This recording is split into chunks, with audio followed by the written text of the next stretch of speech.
This poor little beat up Hot Wheels Ferrari Testarossa color racer didn't have a lot going for it. It's pretty beat up, and it appears to be a common flaw on the color racer version of these. You see how the grill on that right hand side, the vents are plugged, the casting's plugged on two of the fins there.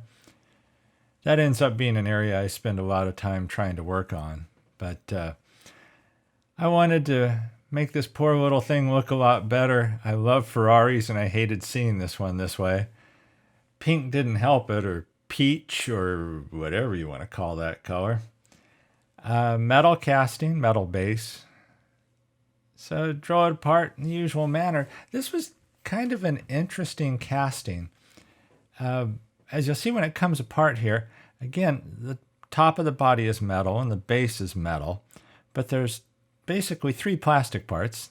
There's that white portion that's also the back end, the back cowling of the car.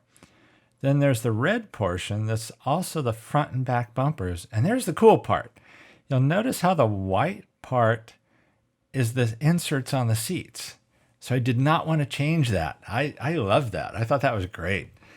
So the fact that that bottom portion was white led me to decide that I wanted this car to be white. I love Ferraris are supposed to be red to me, but I guess if I'm not going to have a red Ferrari, I want a white Ferrari. I know I'm picky. I'll take any Ferrari. But anyhow, this body did need some work. I went into this thinking it was just going to be something really quick. I just wanted to do a color change and a wheel swap, and didn't want to do a lot else to it. And then I basically had finished the car at one point, and then I went back and revisited some parts on it. I added a little more detail. So I'll take you through that here, but did a lot of just cleaning up on the body. And what I don't really show here is how much I tried to work on those fins on the side. I tried scraping those panels clean, and it's a solid casting in that area. I'm not sure what happened when they were making these things, but I tried using an X-Acto knife. I tried just cutting into it and getting that metal out of the fins with very limited success. It wants to stay that way, and there's such narrow fins, they're very difficult to try and correct. But I gave it my best shot. And then when you look at the actual car, you notice that the back, behind the door is where the vents are open, and the rest of it is kind of decoration or aerodynamics on the door portion. I end up pulling the wheels off of this thing, and I did not like the Hot Wheels that were on here. But I didn't have any real suitable, Ferrari-style wheels.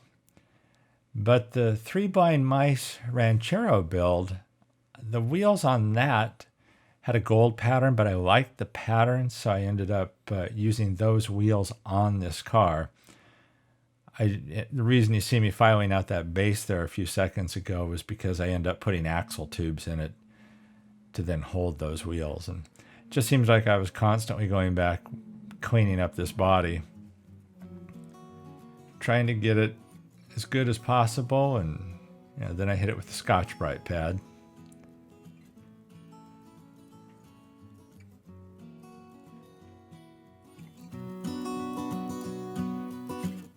Everything always looks better after the Scotch-Brite pad. You gotta love it.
there's the plastic portion, the red plastic portion.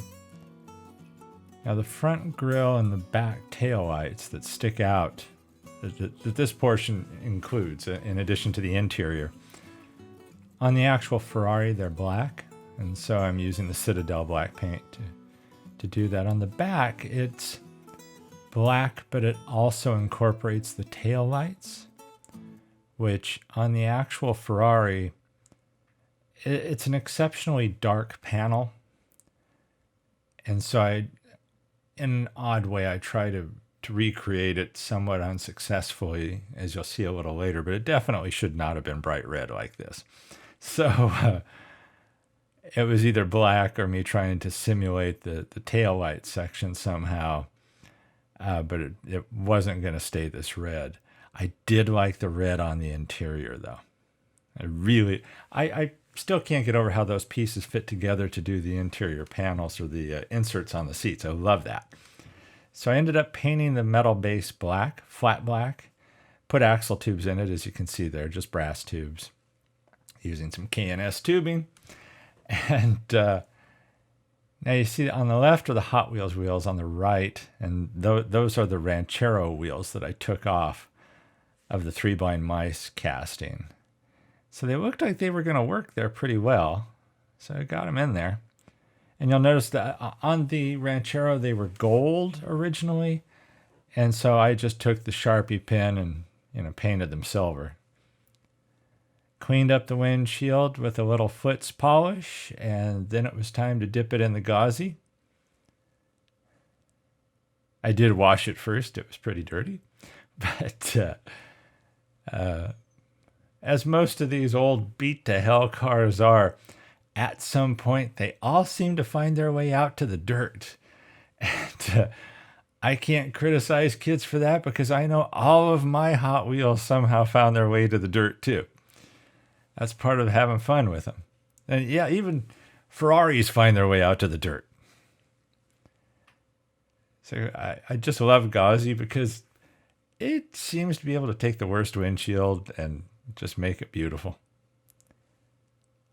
So clean that up and let the gauzy dry, cover it. Then it was time to add some detail. Obviously the Ferrari has the engine in the back. So everything is basically back there. So that's where I did a lot of the detail. At first I did not detail the exhaust pipes. And I'm not sure why, but I ended up correcting that.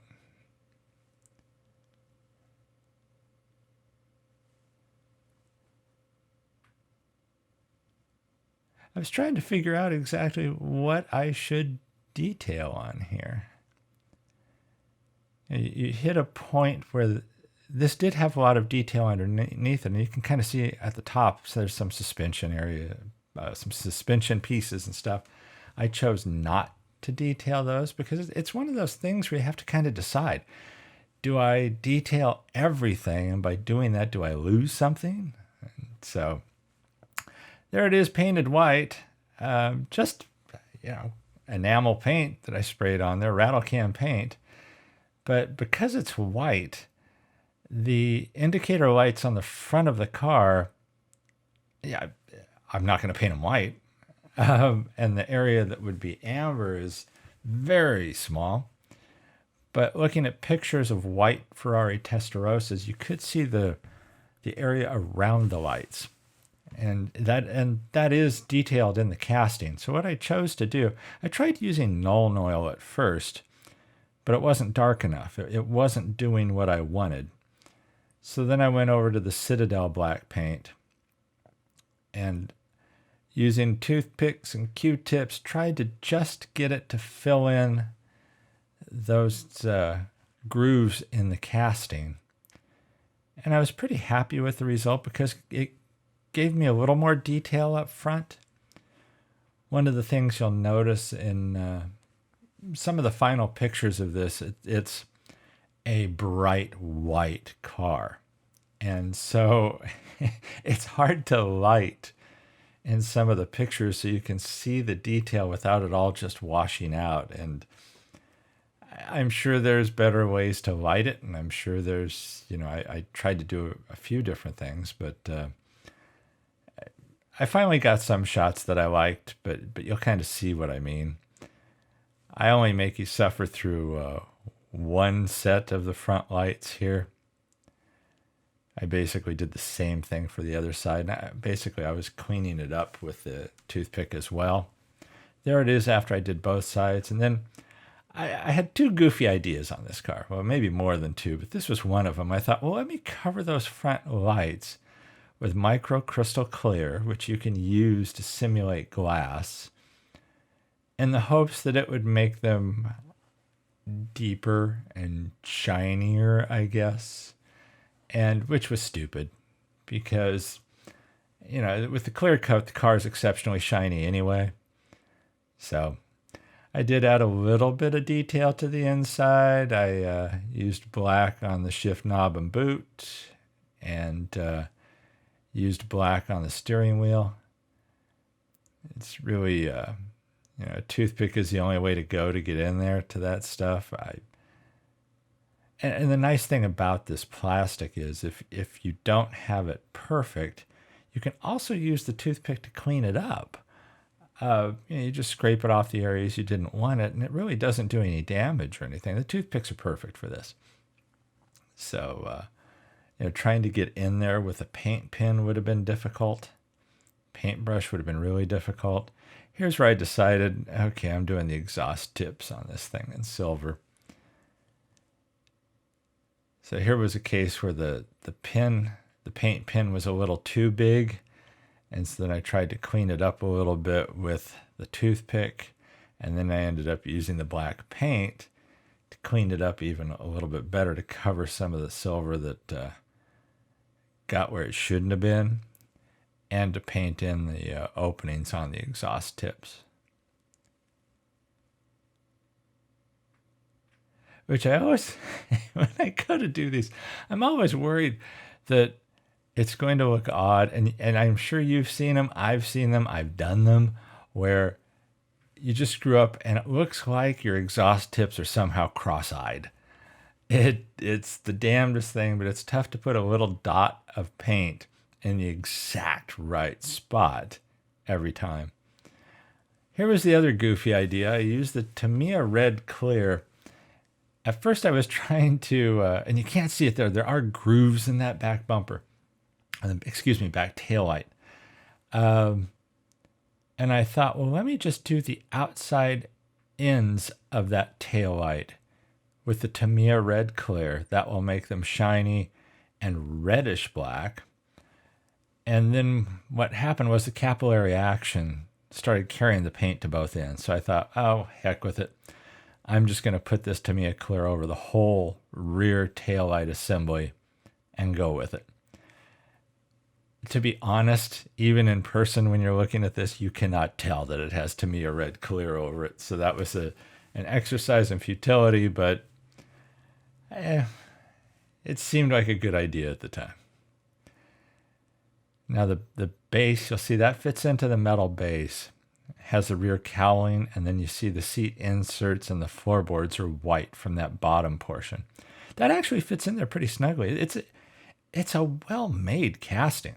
The way the pieces fit together is fantastic. I just love it. And this was a lot of fun.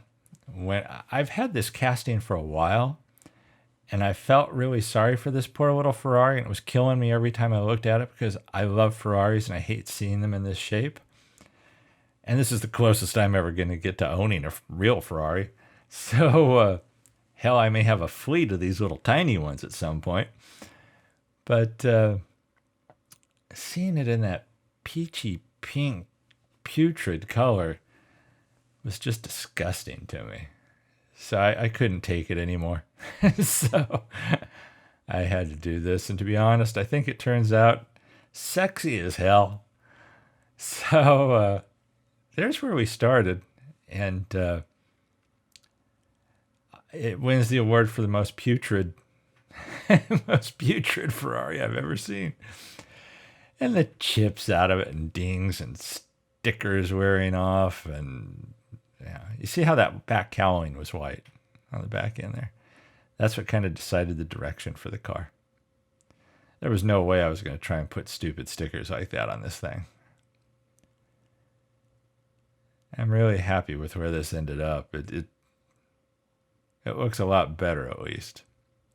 Some may think it's not great, but I think everybody would have to agree it's better than it was. So you can see how I tried to get the vents on the side, and they turned out okay. It could be better, but these are all learning experiences. And I'll be learning for years and years. Look at that. That's sexier than hell. I love that. So there you have it. I hope you enjoy this one as much as I do. To the subscribers out there, thank you very much for subscribing. If you're not a subscriber, think about it and check that, check the subscribe box, ring the bell to get notified when new videos come out. Watch for the next one. Here's part of where I tried different lighting and stuff. Yeah. Yeah. What can I say? Anyhow, everybody stay safe and healthy out there. And get yourself a little Ferrari. Rip it apart. Have some fun. Enjoy. Catch you in the next one.